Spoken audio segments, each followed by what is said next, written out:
s'est-il réellement passé cette semaine à Air Riyad? Un prologue au complot de Munich de 1938 ou est-ce plutôt un plan astucieux de Trump, forcer Poutine à la paix, que le Kremlin aurait-il pu proposer à Washington en échange de l'annulation des sanctions et d'une sortie de l'isolement? Et pourquoi Donald Trump a-t-il si brusquement changé de rhétorique? Pavlo Vasili s'est penché sur la question.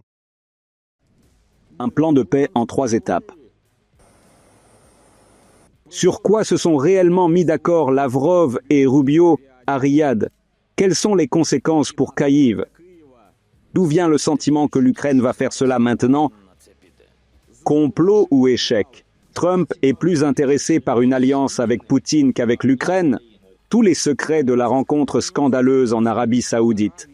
Quel genre de retour les deux parties en ont-elles tiré? Et aussi quel genre d'hameçon la Loubianka aurait pu utiliser pour accrocher Trump. L'une des attaques de drones les plus massives a eu lieu dans la nuit du 17 au 18 février. Les Russes ont lancé 176 drones en Ukraine. Au même moment, à 3000 km du froid de Kiev, des oiseaux d'un tout autre type se sont rassemblés dans la chaleur de Riyad. Le premier secrétaire d'État américain Marco Rubio. Et plus près de la nuit, alors que les Shahed iraniens explosaient déjà dans le ciel et au sol, le diplomate en chef de Poutine, Lavrov, est également arrivé. La réunion entre les délégations américaines et russes a duré près de 5 heures, sans caméra ni micro. Sur quoi se sont-elles mises d'accord et surtout, quel en a été le résultat et s'agit-il d'un coup de poignard dans le dos de Kiev? 3+1. C'est ainsi que, selon Bloomberg, la réunion de Riyad devait se dérouler à l'origine, avec les États-Unis, la Russie, l'Ukraine et l'Arabie Saoudite comme médiateurs. Mais les drapeaux placés devant le palais royal montrent clairement que le format s'est rétréci. Les Saoudiens étaient favorables à une réunion quadripartite, mais les Américains et les Russes ne voulaient pas voir l'Ukraine. Selon les experts, cela s'explique par le fait que les discussions ont dépassé le cadre de la guerre russo-ukrainienne. Pour Trump, l'Ukraine est en fait l'un des outils, on pourrait dire une monnaie d'échange, pour négocier avec la Chine et la Fédération de Russie. Et Trump est plus intéressé par une alliance avec Poutine qu'avec l'Ukraine, parce que Poutine a plus de ressources. Excusez-moi. Donc, l'Ukraine n'était peut-être pas la question principale, mais elle était certainement un sujet de discussion. Le canal Fox News, favorable aux républicains, a rapporté le jour du sommet que les États-Unis et la Russie discutèrent d'une formule de paix en 3 volets, un cessez-le-feu, puis des élections présidentielles, et enfin, la signature d'un accord de paix entre Kyiv et Moscou. Nous parlerons un peu plus tard de ce plan et de ses écueils, mais pour l'instant, retournons au palais des négociations. À gauche, ce sont les États-Unis. À droite, c'est la Russie. Sur la table se trouvent des fleurs aux couleurs du drapeau saoudien. Mais il y a des détails plus intéressants, comme la composition de la délégation russe, et cela en dit long. Officiellement, le chef est Sergueï Lavrov, le chef de la diplomatie russe. Il est accompagné de Yuri Ushakov, assistant de Poutine et ancien ambassadeur des États-Unis, et de Kirill Dmitriev, directeur du fonds d'investissement direct russe. L'un des aspects des négociations concerne les projets énergétiques communs entre les États-Unis et la Russie, notamment dans l'Arctique, et le retour éventuel des entreprises américaines en Russie. Washington n'a pas commenté les résultats des négociations, mais il est évident que Moscou fait pression sur les intérêts commerciaux de Trump. Un homme blanc portant un casque en liège apparaît, drainant les ressources naturelles, ne laissant pratiquement rien en retour. C'est ce que Poutine est prêt à faire juste pour gagner la sympathie de Trump sur la question ukrainienne. Dmitriev et Ushakov, les soi-disant technocrates proches de Poutine, sont tous deux des hommes modérés dotés de grandes compétences professionnelles. La Russie est très professionnelle à cet égard. Elle donne un pot de vin économique en fait. Cette question est tranchée par Dmitriev et elle fait pression sur Trump qui veut être, comme Poutine, un autocrate qui veut diviser le monde.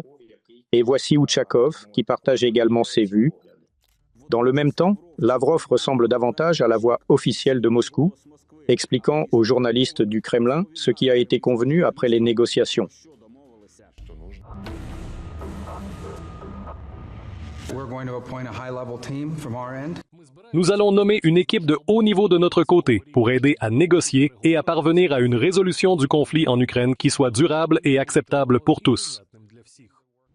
Dans la traduction du langage diplomatique, cela signifie « nous avons convenu d'entretenir ». Plus de détails sur la piste ukrainienne ont été révélés par Sergei Lavrov. La délégation américaine a proposé aux Russes un moratoire sur les frappes contre l'énergie ukrainienne. Et nous n'avons jamais tiré, a plaisanté Lavrov. Nous avons expliqué que nous n'avons jamais lié les dangers du système d'approvisionnement énergétique de la population.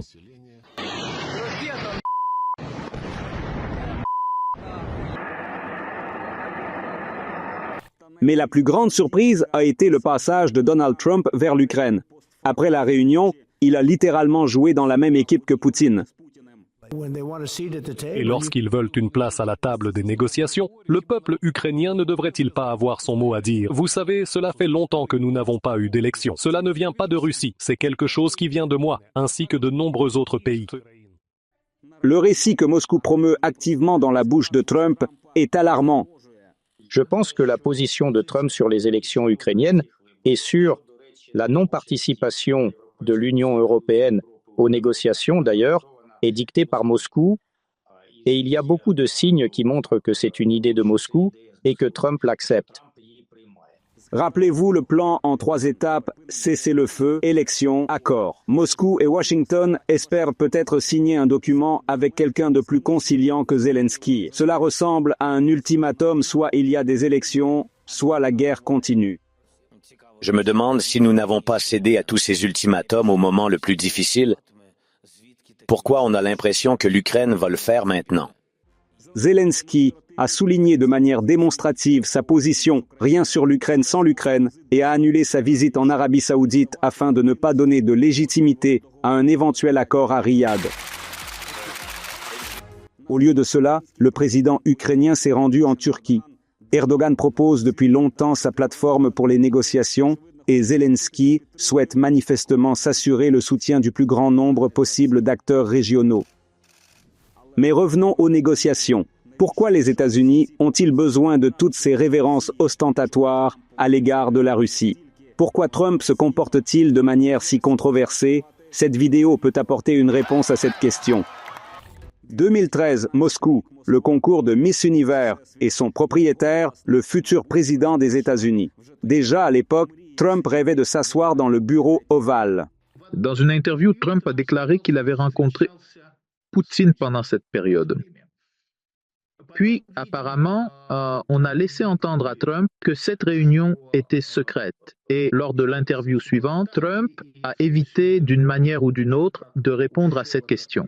Mais cela aurait pu commencer bien plus tôt. L'historien russo-américain Yuri Felshtinsky, dans son livre « Multipasse du siècle », décrit son dialogue avec l'ancien général du KGB, Oleg Kalugin. Il dit que le KGB s'intéresse aux jeunes hommes d'affaires d'un pays ennemi depuis les années 1980, lorsqu'il est arrivé à Moscou. L'historien admet que le KGB russe dispose d'éléments compromettants sur Donald. Felshtinsky écrit également sur les accords commerciaux étranges et excessivement rentables que les Russes ont conclus avec Trump. C'est pourquoi il semble que les services spéciaux russes, ne le cachant plus, déclarent que Trump leur doit quelque chose dans le dossier ukrainien. Il y a 2 interviews de Patrushev, des interviews très inhabituelles, assez effrontées, où dans la première interview, il mentionne à Trump que Trump a pris au pied de la lettre ses engagements concernant l'Ukraine. Mais ce n'est qu'une version parmi d'autres. Il est possible que la rhétorique de Trump sur la nécessité d'élections soit son propre jeu pour élargir le champ de manœuvre et de négociation. C'est-à-dire toi pour moi et moi pour toi. Vladimir, attends, pourquoi tu t'opposes? Tu voulais des élections? Eh bien, nous t'avons organisé des élections. Maintenant, donne-nous un morceau de la région de Kherson. Je te donne, tu me donnes. Sinon, pourquoi veux-tu tout garder pour toi? Et des élections pour toi et Kherson pour toi? Eh bien, ça ne se passe pas comme ça. Vous comprenez donc comment? Toutefois, les récentes déclarations de M. Trump indiquent des motivations tout à fait différentes. Il souhaite une solution simple et rapide aux dépens de l'Ukraine, mais une question aussi complexe et compliquée ne peut être résolue en mode turbo, ce qui a été confirmé à Riyad. Après tout, la question la plus douloureuse pour Poutine est que les sanctions n'ont pas été allégées. Et Bloomberg écrit que le secrétaire Rubio a appelé les dirigeants européens et les a assurés que la pression demeurait. Cela pourrait indiquer que Trump n'était pas satisfait des souhaits de Poutine.